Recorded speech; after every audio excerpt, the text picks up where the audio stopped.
우리의 짧은 소견으로는 하나님이 하시는 일이 다 이해되지 않을 때가 많습니다. 왜 하나님이 꼭 그렇게 하셔야만 했는가?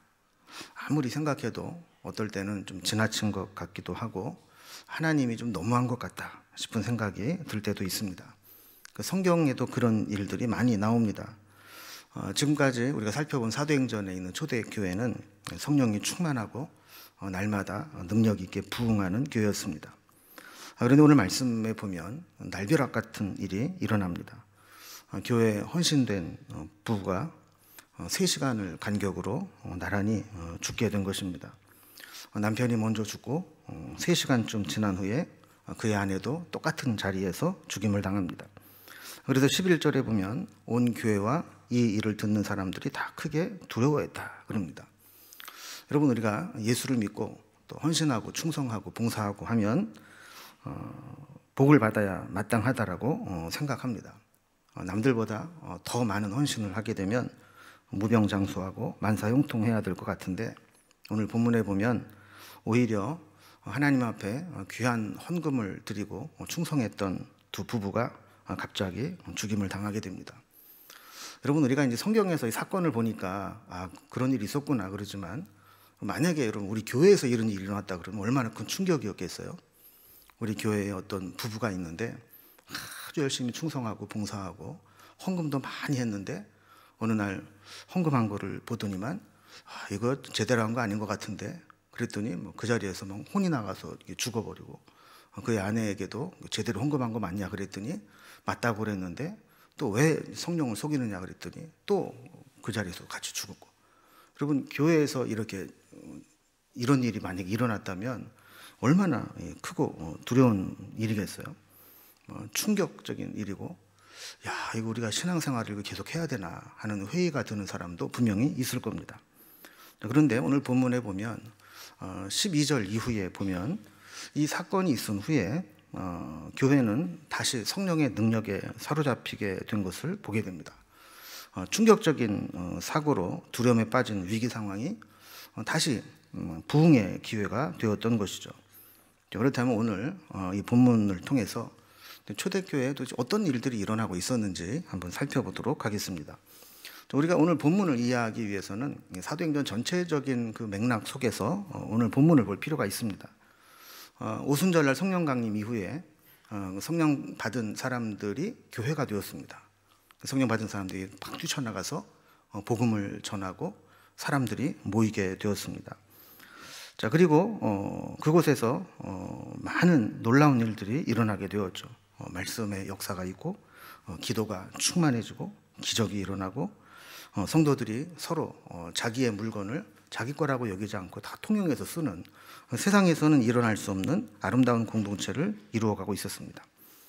지난주에 살펴본 말씀 가운데 보면 그 좋은 모델로 4장 37절에 요셉이라 부르는 이 바나바가 자기 밭을 팔아서 그 값을 사도들의 발 앞에 헌금을 했던 내용을 우리가 살펴보았습니다. 자, 그런데 이제 오늘 본문에 보면 그 사건과 연결되는 부분입니다. 이 사건을 보고 아나니아와 삽비라 부부도 여기에 질세라 그들의 소유를 팔아서 사도들 앞에 가져왔습니다. 그런데 둘 다 헌금하고 난 다음에 죽었습니다. 이유를 보면 더 이해하기가 어렵습니다. 헌금했는데 헌금 때문에 죽게 된 겁니다. 그래서 헌금도 보통 많이 한 게 아닙니다. 여러분, 우리가 생활비 쪼개가지고 아껴서 헌금하는 거는 그렇게 어렵지 않지만 내 재산을 팔아서 그걸 헌금한다, 결코 쉬운 일 아닙니다. 그런데 그 귀한 헌금을 드렸는데 그 헌금 때문에 죽게 되었다는 겁니다. 다만 그 헌금 중에서 얼마간을 감추어 두었다라는 것이죠. 그리고 그것을 이게 다다, 거짓말한 거. 여러분, 만약에 이것이 정말 죽을 일이라면 우리도 여기 죽어 나자빠질 사람들 있지 않겠습니까? 제대로 된 헌금 못하고 또 거짓말하고 그래가지고 그것 때문에 죽어야 된다 그러면 맨정신으로 살아 돌아다닐 사람이 몇 사람이나 되겠어요. 자, 그러면 초대교회에 왜 이런 일이 일어나게 되었는가 하는 것을 오늘 말씀을 통해 좀 살펴보려고 합니다. 먼저 1절과 2절을 통해서 한번 배경을 살펴봅니다. 자, 아나니아라는 사람이 그의 아내 삽비라와 더불어 소유를 팔아 그 값에서 얼마를 감춤해 그 아내도 알더라. 얼마만 가져다가 사도들의 발 앞에 두니 그랬습니다. 자, 아나니아와 삽비라가 그의 소유를 팔아서 사도들 앞에 갖고 왔다 그랬어요. 자, 지난번 주에 살펴본 것처럼 바나바가 그 일을 했었죠.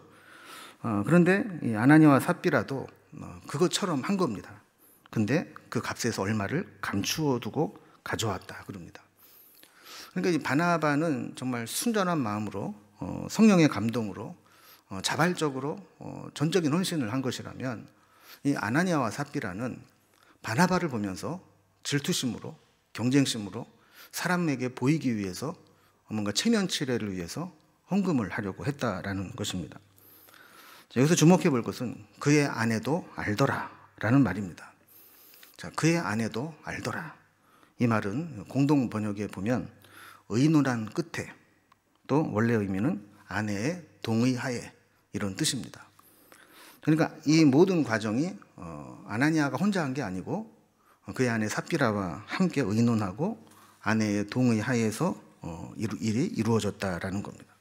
그러니까 우리도 땅을 팔아서 헌금하자 하는 것뿐만 아니라 그 중에 일부분은 우리가 좀 빼돌리자. 그리고 사도들이 물으면 이게 다라고 입을 맞추고 이야기를 하고 동의를 했다라는 겁니다. 자, 나중에 베드로의 책망을 보면 저들은 이 돈을 빼돌리면서 서로 이것이 문제가 될 수 있다는 것을 알았다는 것을 우리가 보게 됩니다. 그들의 이 공모의 결론은 이 중에 우리가 얼마 뺀다고 해서 문제가 될 수 있겠느냐, 뭐 이런 거였죠. 바나바는 다 드렸는데 우리는 팔아서 보니까 필요한 것도 있고 쓸 것도 있고 그러니까 얼마간 빼두고 이게 우리도 다 판 것이다라고 하자 그랬어요. 아마 부부 중에 누군가는 이야기했을 겁니다. 사람들은 몰라도 하나님은 아시지 않겠냐. 그랬을 때 그들은 에이, 하나님인들 뭐 그거 뭐 어떻게 하겠어? 그냥 이게 다라고 그러면 되지. 그러면서 둘이 이제 입을 맞췄던 겁니다. 여러분, 세상 권력은 돈에서 나올 때가 많습니다. 뭐니 해도 머니가 최고라고. 돈 많이 내는 사람의 입김이 쓸 수밖에 없습니다. 그리고 돈을 많이 내는 사람의 말은 조직을 움직이는 힘이 있습니다. 그래서 만약에 돈을 많이 내는 사람이 이렇게 하자 그러면 거절하기가 쉽지 않은 거죠. 아나니아와 삽비라의 문제는 이런 겁니다. 단순히 어떤 헌금을 하면서 우리가 필요한 것 조금 우리도 좀 쓰자, 이게 아니었고, 우리도 다 바쳤다 라는 것을 교회에 밝히면서 자신들이 기부한 것에 대해서 어떤 권력을 행사하려고 했다라는 것, 그리고 그것을 위해서 거짓말까지 했다는 것, 그게 문제가 되었다는 겁니다. 3절에 보면 베드로가 이르되 아나니아야, 어찌하여 사탄이 내 마음에 가득하여 네가 성령을 속이고 땅값 얼마를 감추었느냐 그랬어요. 그러면 사탄이 마음에 가득했다, 그리고 성령을 속였다 그럽니다. 또 4절에도 보면 어찌하여 이 일을 네 마음에 두었느냐, 사람에게 거짓말한 것이 아니요 하나님께로다 그랬습니다. 자, 하나님께 거짓말한 것이다 그랬어요. 그러니까 베드로는 지금 아나니아에게 이런 얘기를 하는 겁니다. 너 지금 헌금 중에 헌금한다고 판 돈 중에 일부분 빼돌린 거, 그게 문제가 아니야. 성령을 속인 것이고 하나님께 거짓말한 거, 그게 진짜 문제인 거야. 그 돈 때문에 사탄에게 마음이 빼앗겨서 하나님을 속이고 성령께 거짓말하고 그 돈으로 어떤 교회에서 어떤 기득권을 행사하려고 하고, 이게 문제인 거야. 이거를 지적해 준 겁니다. 자, 근데 5절에 보면 아나니아가 이 말을 듣고 엎드려져 혼이 떠나니 이 일을 듣는 사람이 다 크게 두려워하더라 그랬습니다. 여러분, 이 말씀은 사실 오늘날 우리 분위기에서는 이해가 안 되는 분위기죠. 예를 들어서 목사가 잘못을 지적했어요. 그런다고 죽습니까? 아니죠. 근데 이 당시에는 성령께서 정말 강력하게 역사하셨다는 것을 볼 수 있는 겁니다. 그래서 그의 숨겨졌던 죄악을 성령께서 베드로를 통해서 알게 하시고 베드로를 통해 지적했을 때 자신의 죄가 드러나자마자 얼마나 충격을 받았든지 그 자리에서 혼이 나가버리고 죽임을 당하게 되었다라는 겁니다. 6절에 보면 젊은 사람들이 일어나 시신을 싸서 메고 나가 장사하니라 그랬습니다. 그럼 우리는 여기에서 한 가지 의아한 점이 발견됩니다. 뭐냐면 아무리 그래도 그렇지 사람이 죽었는데 어떻게 바로 장사를 지낼 수 있느냐. 더군다나 아나니아는 아내 삽비라도 있는데 가족의 동의도 없이 그냥 죽었다고 그냥 바로 메어서 장사 지낼 수 있느냐. 그런 의아함을 가질 수 있습니다. 성경학자들은 여기에 두 가지 가능성을 이야기하는데, 하나는 이제 중동 지역이 워낙 덥고 시신의 부패가 심하기 때문에 아마 그 즉시 장사를 지냈다 이렇게 보는 견해가 하나 있고, 또 하나는 이 성령을 모독한 신성 모독의 죄 같은 경우에는 장례 예식이나 또 애곡하는 일 없이 곧바로 시신을 처리하는 관습이 있었다고 그럽니다. 그래서 아마도 두 번째가 더 가깝지 않을까. 그래서 성령을 속이고 하나님께 거짓말한 것으로 인해서 죽었기 때문에 아마 즉시로 그런 장례를 치르지 않고 장사를 지낸 게 아닌가 하는 생각을 하게 됩니다. 어쨌든 이 아나니아는 죽자마자 즉시 장사를 지내게 되었고, 7절에 보면 장사 지낸 지 한 3시간쯤 지나서 그의 아내가 아무것도 알지 못하고 교회 안으로 들어오게 됩니다. 8절에 보면 베드로가 이르되 그 땅 판 값이 이것뿐이냐 내게 말하라 하니 이르되 예 이것뿐이라 하더라 그랬습니다. 사실 성령께서 베드로에게 다 가르쳐 주셨죠. 아나니아와 삽비라 부부의 헌금은 온전한 헌금이 아니다. 일부분을 감추어둔 것이다. 알고 있었어요. 그리고 이 사실을 아나니아에게 알렸을 때 아나니아는 충격을 받고 죽었죠.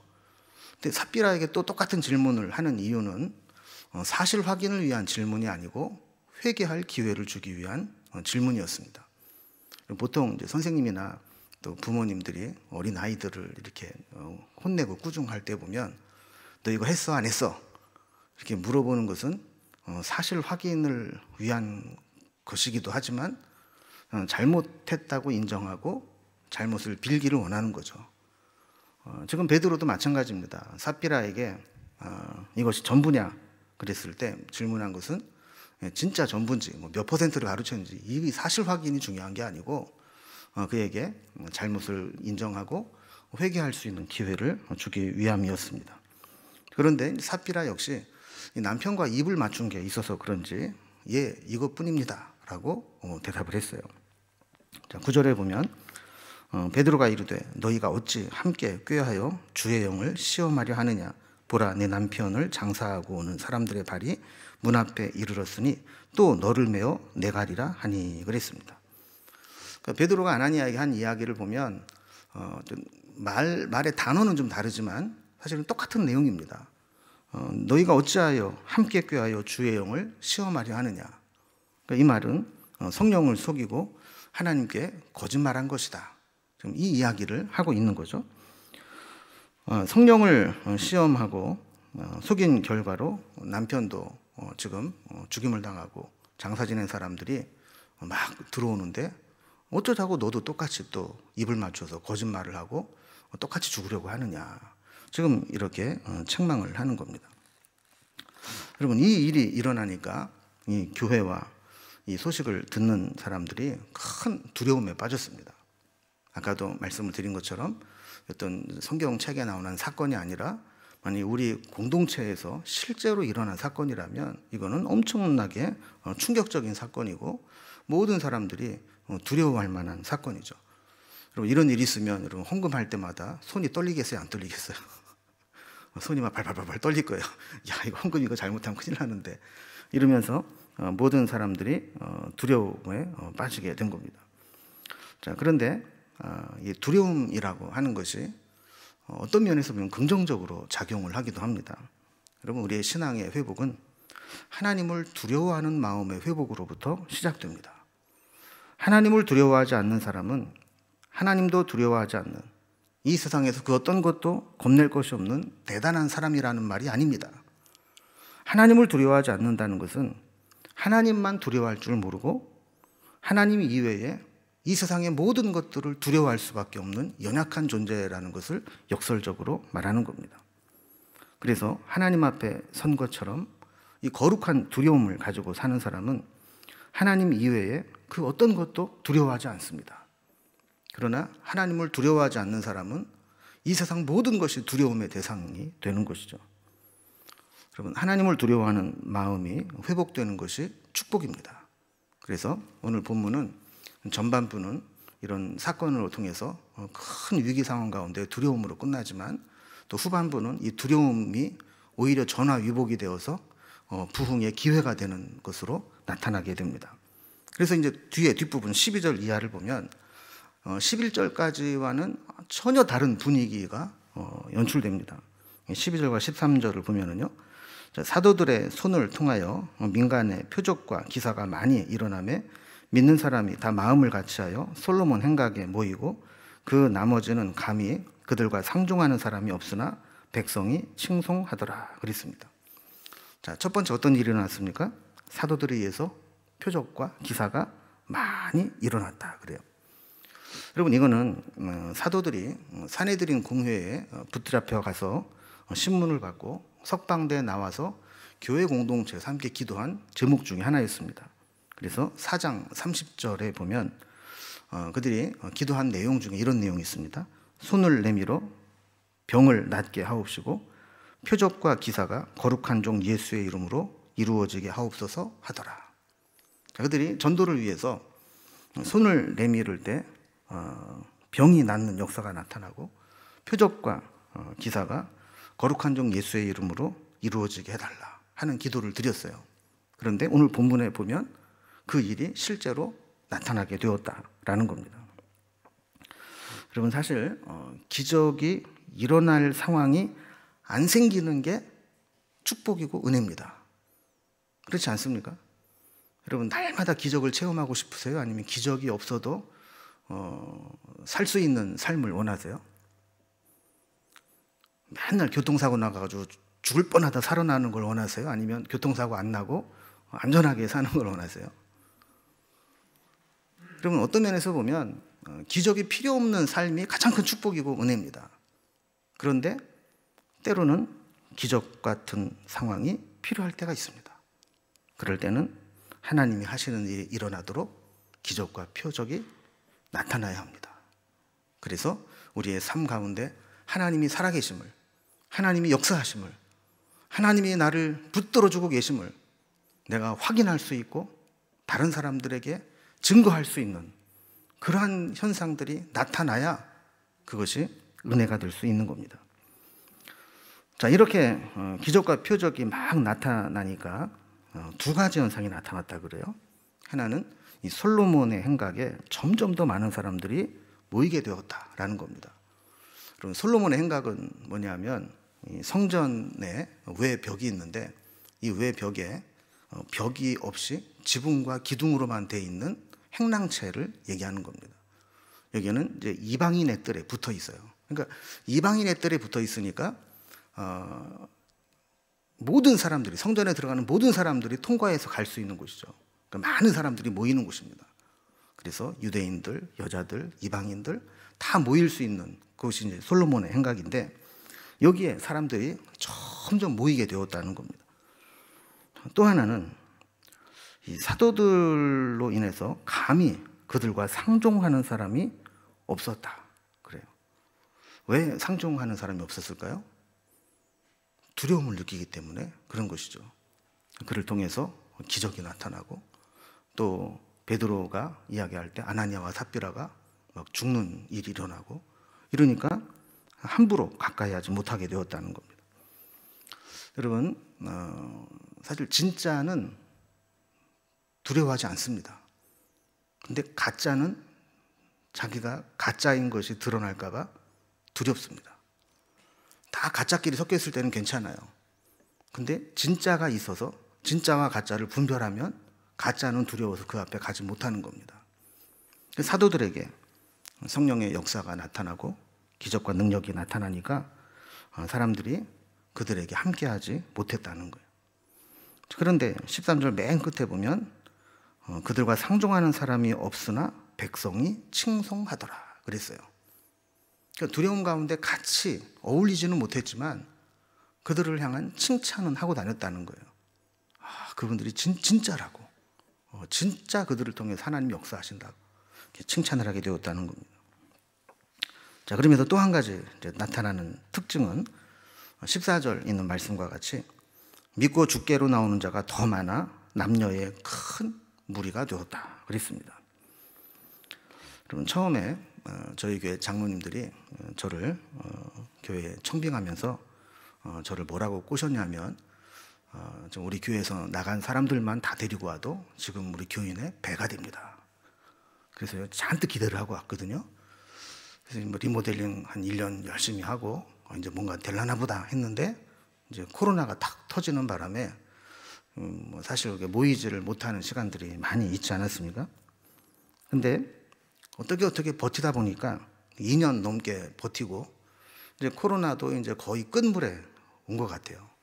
사회적으로도 이제 다 방역 단계가 풀리고 또 그럼에도 불구하고 이렇게 확진자 수가 늘지 않고 계속 줄어가는 그런 상황을 보면서 이제 기대를 좀 해보는 거죠. 이제 곧 모든 것이 정상화될 수 있겠다 하는 이제 생각을 하는데, 여러분 요즘에 이제 예배를 드리고 또 우리 예배 드리는 분들을 이제 가만히 보면 예전에 코로나 이전에 안 보였던 분들이 여러분들이 보입니다. 등록은 안 했지만 예배에 정기적으로 참석하고 가시는 분들이 여러분 있습니다. 또 예전에 저희 교회를 다니셨다가 안 나오셨던 분들 중에서 또 다시 나오시는 분들이 또 여러분 계십니다. 그리고 뭐 오늘도 한 분이 저희 교회를 다녀가셔서 만났는데 그런 분들이 이제 자꾸 이렇게 연결이 되는 거예요. 그리고 우리 청년부도 예전에 코로나 이전에 안 보이던 청년들이 또 많이 또 열심히 나오고, 요즘 우리 청년들이 얼마나 이쁜지 몰라요. 뭐 수예배도 나오고 금요일도 나오고 막 그러는데 예전에 없이 아주 신실한 청년들인 것 같아요. 그래서 이런 이제 모습들을 이제 보면서 우리 교회가 이제 코로나 끝나면서 뭔가 좀 꿈틀꿈틀 하겠구나 하는 그런 느낌을 받아요. 그래서 기대가 되는데 완전히 대면 예배가 회복되면 이제 우리 교회가 어떤 모습으로 성령께서 역사하실까 하는 것이 기대가 되는데, 여러분들 기대되시죠? 그래서 우리 교회가 코로나 이후에 하나님께서 이렇게 믿는 자의 무리가 남녀의 큰 무리가 되었던 것처럼 성령이 역사하시면 그런 모습이 될 줄로 믿습니다. 15절과 16절을 보면 심지어 병든 사람을 메고 거리에 나가서 침대와 요 위에 누이고 베드로가 지날 때에 혹 그의 그림자라도 누구에게 덮일까 바라고 예루살렘 부근에 수많은 사람들도 모여 병든 사람과 더러운 귀신에게 괴로움 받는 사람을 데리고 와서 다 나음을 얻으니라. 그러니까 베드로가 말씀을 가르치고 또 행각에 다니고 이러면서 오가는 주로 통로가 있을 거 아닙니까? 이 통로를 보고 사람들이 거동이 불편해서 움직이지 못하는 사람들, 이런 사람들을 침낭이나 침상을 갖다가 그 지나가는 그 길가에 두었다는 거예요. 그래서 혹시 베드로가 지나가다가 그림자만 닿아도 낫지 않을까? 물론 성경에는 베드로의 그림자가 닿는 곳에 병자가 나았다 이런 내용은 없어요. 그런데 그만큼 기대 심리가 있었다는 거죠. 이제 하나님이 역사하시면 기적이 나타날 수 있구나, 뭔가 능력이 나타날 수 있구나, 이런 기대감들이 막 생기기 시작했다는 거예요. 여러분, 저는 우리 명륜중앙교회 성도님들이 그런 기대감을 좀 가지시기 바랍니다. 막 성령께서 막 역사하셔서 어떻게 역사하실까? 뭔가 괜히 막 될 것 같고, 막 기도하면 막 응답될 것 같고, 안 되는 일들이 그냥 막 팡팡 열릴 것 같고, 뭐 애도 안 생기는 집안에서 그냥 막 생기고, 막 취업도 그냥 안 되는 데서 그냥 막 이 불경기에 막 취업이 되고, 막 그래서 안 될 것 같은데 하나님이 역사하시니까 막 되더라. 막 이런 이제 기대감이 나타나야 되는 거예요. 자, 이렇게 정리를 해보면 이 교회가 이런 거짓말하고 헌금을 빼돌리고 이렇게 했던 자들에게 좀 가혹한 것처럼 보였지만 그 일들로 인해서 교회가 정화되고 나니까 교회에는 표적과 기사가 나타나고 믿는 사람들이 마음을 같이하여 담대한 믿음을 갖게 되고 이 거룩함의 진짜와 가짜가 구별되고 믿고 죽게 나오는 사람들이 점점 많아지는 그런 역사가 나타나게 되었다는 겁니다. 뭔가 위기가 기회가 된 것이죠. 자, 그런데 오늘 마지막으로 좀 생각해 보고 싶은 것은 아무리 그렇다 할지라도 이 아나니아와 삽비라가 좀 헌금 좀 떼먹고 거짓말했다고 해서 그렇게 비참하게 죽어야 되나? 사실 인간적으로 보면 좀 가혹하다 이런 생각이 좀 들지 않으십니까? 왜 하나님은 이런 결과를 허용하셨을까요?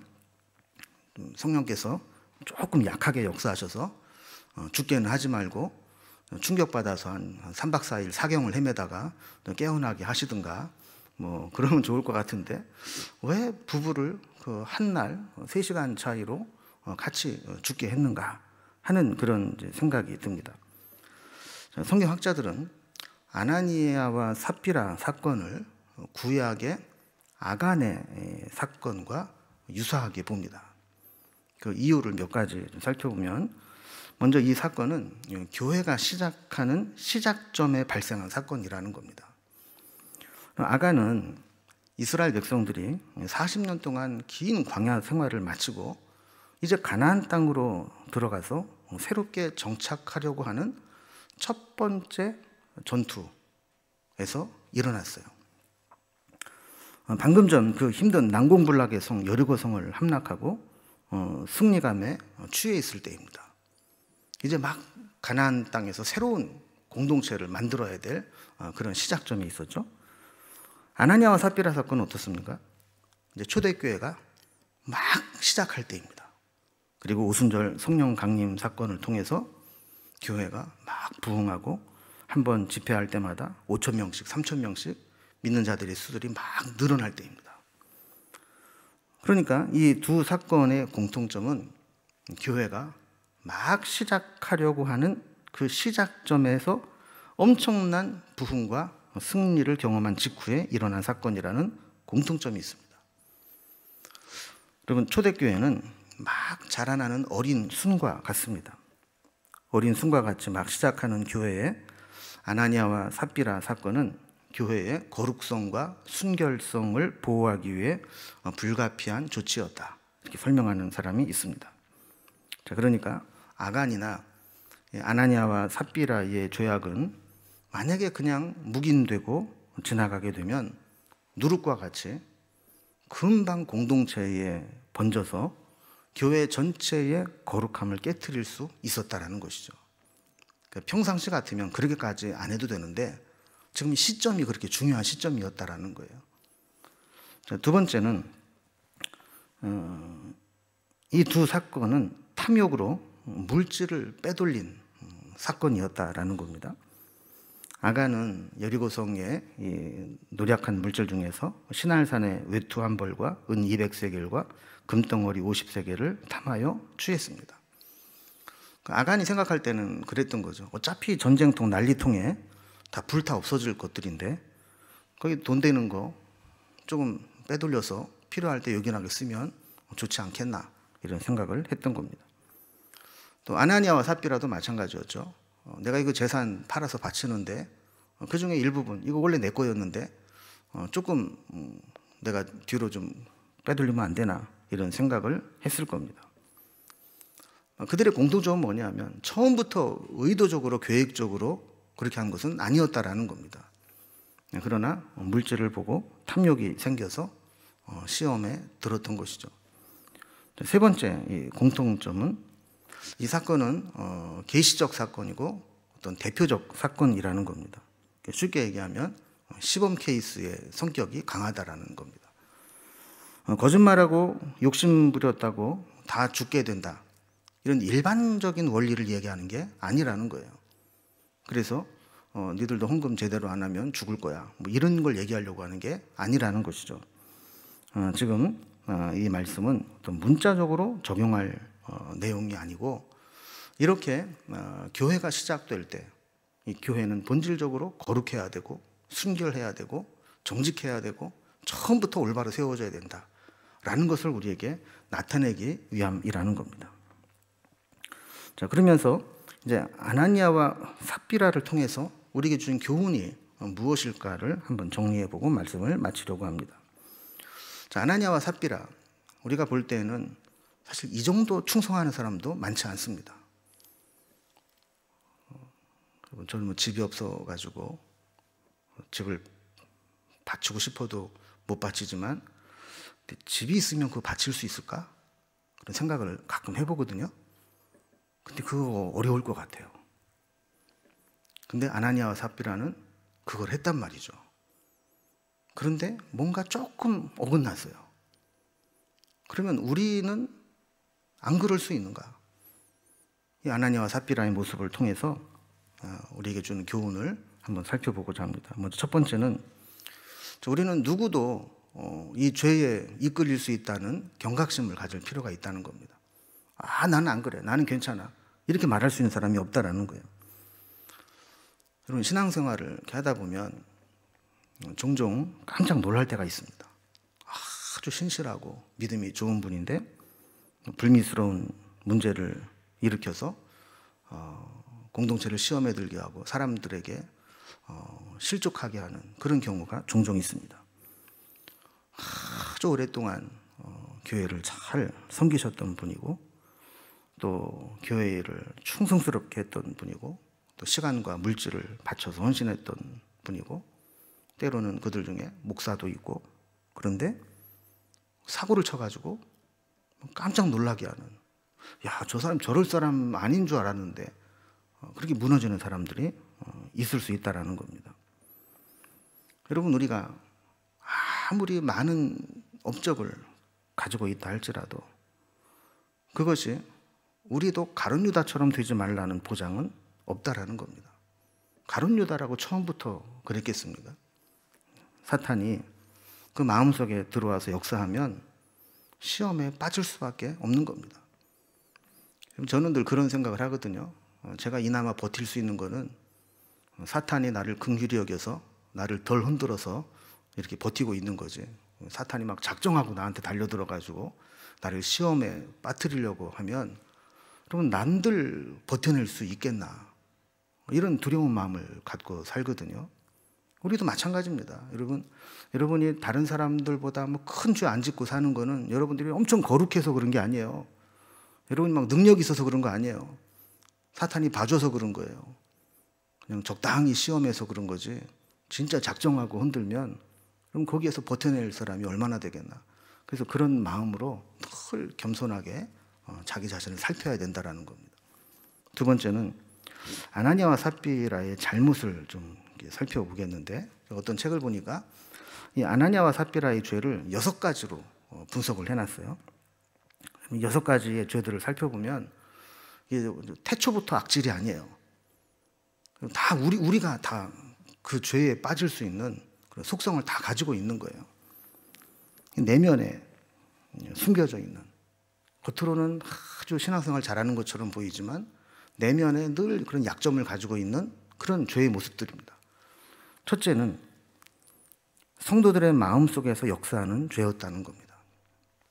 여러분, 죄라는 것이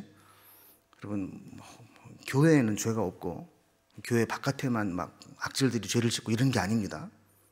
교회 안에도 분명히 죄가 시작될 수 있고 이미 교회 안에도 죄는 들어와 있고 하나님을 믿는 성도들의 마음속에도 죄의 씨앗들이 뿌려져 있습니다. 그래서 이런 죄는 겉보기에는 악하고 또 속의 의도도 악한 것이 아니라 사실은 선행을 위장한 죄라는 겁니다. 헌신의 탈을 쓰고 성도들을 타락시키는 사탄의 고등 전략이라는 겁니다. 그래서 교회 안에서 있는 죄는요, 겉으로는 늘 그럴듯하게 포장되어 있어요. 그런데 그 속에는 마음속에서 영적인 전쟁이 일어나고 있고 사탄의 시험이 엄청나게 진행되고 있다는 겁니다. 두 번째로 이 아나니아와 삽비라의 죄는 자기 스스로 시험당하여 지은 죄라는 겁니다. 누가 옆에서 충동질한 것도 아니고 그렇다고 다른 사람과의 관계에서 다른 사람의 물건을 훔친 것도 아니에요. 자기 거 팔아가지고 헌금하겠다고 했는데 그 과정에서 시험에 들어서 도둑이 되고 만 겁니다. 어떤 면에서 보면요, 그냥 가만히 있었으면 죄인이 안 돼요. 그렇지 않겠어요? 아예 애초부터 나는 몰라, 이거는 내가 헌금 안 해, 이러고 붙잡고 있으면 아나니아와 삽비라 사건은 안 일어나요. 그런데 괜히 헌금하겠다고 했다가 자기를 컨트롤하지 못해서 스스로 시험에 걸려 넘어지고 만 겁니다. 4절에 보면 베드로가 이렇게 책망하죠. 땅이 그대로 있을 때에는 내 땅이 아니며 판 후에도 내 마음대로 할 수가 없더냐 그랬어요. 맞는 말이죠. 여러분, 팔기 전에도 아나니아와 삽비라의 땅이었어요. 그리고 판 후에도 얼마든지 이거는 예를 들어서 반은 하나님께 드리고 반은 제가 쓰겠습니다, 이렇게 할 수 없었겠냐는 거예요. 그럼 반만 드려도 충분했다라는 거죠. 그런데 이게 답니다라고 거짓말을 하고 스스로 시험에 빠지게 되었다라는 겁니다. 우리도 그럴 때가 있습니다. 그냥 솔직하게 정직하게 하면 되는데 괜히 스스로 이상한 얘기 해가지고 거기에 매이는 경우가 있는 거죠. 세 번째로 아나니아와 삽비라의 죄는 탐욕과 질투에서 온 죄라는 겁니다. 아까도 말씀드린 것처럼 이 아나니아와 삽비라의 헌금은 4장에 바나바의 헌금과 연결이 되어 있는 겁니다. 그 바나바가 먼저 헌금을 했어요. 근데 우리가 여러분 알다시피 바나바는 어디 사람이라고 그랬어요? 구브로 사람. 그러니까 원래 유대인이 아닙니다. 레위인이었지만 그의 출생은 구브로였어요. 이방 땅에서 태어나서 거기에서 레위인이었지만 땅도 사고 레위인으로 안 산 그런 사람이었죠. 아나니아와 삽비라는 사실은 유대 출신이에요. 그래서 이 바나바가 오기 전에는 누가 이 교회에서 인정받는 충성된 종이었느냐면 아나니아와 삽비라였어요. 그런데 어디서 굴러온 개벽다귀 같은 게 굴러온 돌이 박힌 돌 빼낸다고 와가지고 막 바나바의 별명이, 바나바의 뜻이 뭐라고 그랬습니까? 권위자. 원래 이름은 요셉인데 사람들에게 막 위로를 잘해요. 위로의 사람. 근데 거기다가 재산까지 다 팔아가지고 헌금을 해. 그 사람들이 누구를 더 좋아하겠어요? 바나바를 더 좋아하겠죠. 그 바나바 저놈의 새끼만 없으면 내가 교회에서 제일 인기가 많은데 저게 오는 바람에 사람들이 다 바나바 칭찬해. 그러니까 내가 거기에 질세라 하고 질투하는 마음으로 나도 그럼 한다. 그래가지고 팔아가지고 바친다고 했는데 돈이 아까우니까 빼돌리게 된 거예요. 여러분, 질투와 탐심은 우리가 죽을 때까지 싸워야 될 신앙의 적입니다. 여러분, 아무리 신실한 사람도 이런 비교해서 어떤 질투심을 갖게 되면 그 망가지는 거 순식간입니다. 그래서 절대 우리는 비교해서는 안 되고 하나님 앞에 헌신하고 충성했으면 하나님과 나와의 관계로 끝나야지 자꾸 다른 사람과 비교하고 내가 제일 뛰어나야 되고 이런 마음을 가지면 시험에 드는 거예요. 네 번째 그들의 죄는 위선의 문제였습니다. 저들이 재물을 팔아서 헌금한 것은 진짜 헌신이 아니고 위선이었습니다. 땅을 팔아서 하나님께 바치겠다고 했지만 실상은 그로 인해서 사람들에게 인정받고 싶었던 것입니다. 하나님을 바라보고 한 게 아니라 사람을 의식해서 한 일입니다. 여러분, 하나님만 바라보고 하면은요, 하나님이 알아주시고 사람들도 시간이 지나면 다 압니다. 근데 저게 사람에게 잘 보이려고 저게 수순다, 열심히 하는 척한다 그러면 하나님 모르실까요? 다 아세요. 또 사람도 압니다. 그래서 여러분, 애들도요, 어른이 자기랑 놀아주는 건지 진짜 나랑 노는지 구분을 할 줄 안다니까요. 여러분, 우리가 전도할 때 저 예수쟁이들이 나를 교회에 끌고 가려고 나한테 저렇게 밥도 사주고 잘하는구나 이거 하고, 진짜 나를 사랑해가지고 나한테 잘해주는구나 이거 하고 알까요? 모를까요? 다 알아요. 그래서 뭐 교회에 끌고 나오려고 막 잘했다가 속이 드러나서 교회 한번 나갈래? 그러면 어쩐지 네 그럴 줄 알았어 이렇게 되는 거예요. 그런데 진짜로 사랑해서, 진짜로 그 영혼이 불쌍하고 사랑해서 정말 그 영혼을 내가 구원하기 위해서는 내 모든 걸 다 주어도 아깝지 않아. 그래서 베풀면 기회가 되어서 우리 한번 예수 한번 믿어보지 않을래? 그랬을 때 그래, 그러면 네가 권하는 예수라면 나도 한번 믿어볼게. 이렇게 돼야 되는 거거든요. 마지막 5번째로 저들의 문제는 경건의 문제였다라는 겁니다. 경건이라는 말의 히브리적인 원어적 의미는 하나님을 두려워하는 것입니다. 경건한 사람은 어떤 사람이냐? 늘 하나님을 두려워하는 마음으로 사는 겁니다. 그럼 우리는 살아가면서 종종 하나님을 두려워하지 않을 때가 있어요. 하나님을 인식하지 못하고 이쯤은 뭐 남들도 다 그러는데 하나님도 그냥 눈 감아 주실 거야 이러면서 하나님이 지켜보고 계시는 것을 두려워하지 않을 때가 있어요. 성령께서는 아나니아와 삽비라가 사람인 베드로를 속인 것이 아니고 성령님을 속이고 하나님께 거짓말을 한 것이다라고 책망을 했습니다. 그래서 우리는 사람을 대할 때에도 하나님 앞에 서 있다. 그래서 제가 종종 말씀드리는 거 있잖아요. 코람데오라는 거. 데오 하나님, 코람 앞에. 우리 늘 하나님 앞에 있다. 사람을 만나지만 그 앞에는 하나님이 나를 지켜보고 계신다. 늘 이런 마음으로 사는 게 경건이라는 겁니다. 마지막 6번째로 아나니아와 삽비라의 죄는 죄 짓는데 함께 했다라는 겁니다. 아까도 얘기했지만 아나니아와 삽비라 부부는 죄 짓는 일을 함께 도모했습니다. 둘 중에 하나라도 제대로 된 생각을 가지고 있었더라면 이런 비극은 일어나지 않았을 겁니다. 서로 의논했다 그랬잖아요. 의논할 때 한 사람이라도 이거 우리 하나님 앞에 거짓말하는 거 아니야? 하나님 다 아시는데 그러면 안 되는 거 아니야? 그랬을 때 한 사람이라도 강하게 그렇지, 그러면 안 되지 라고 했더라면 이렇게 함께 비극을 걸지는 않았을 겁니다. 여러분, 우리는 불의한 가운데 마음이 잘 맞는다 그러면 그건 사실 사랑도 아니고 우정도 아닙니다. 진짜 사랑과 우정은 불의한 길로 가려고 할 때 브레이크를 잡아줄 수 있는 게 진짜 사랑이고 우정이죠. 오늘 말씀을 마무리합니다. 하나님은 우리에게 엄청난 은혜를 부어주실 수 있습니다. 그런데 우리가 별것 아닌 것 같은 작은 욕심, 작은 교만, 작은 위선, 작은 질투, 이런 것 때문에 하나님의 은혜의 통로를 막을 수 있다는 것을 기억해야 됩니다.